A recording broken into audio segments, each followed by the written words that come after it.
In front of me is Tecno Spark Go 2024, and today I would like to show you how you can switch on and use voice typing. Begin by launching your keyboard and clicking on the microphone icon at the top of it.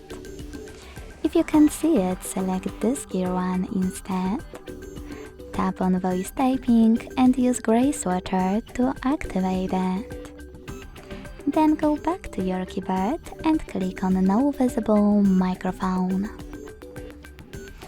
If you never used it before, make sure to select while using the app in the pop-up and then start typing.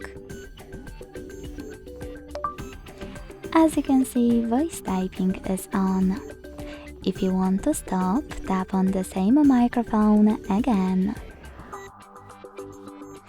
Thanks so much for watching. If you enjoyed this video, leave a like, comment and subscribe.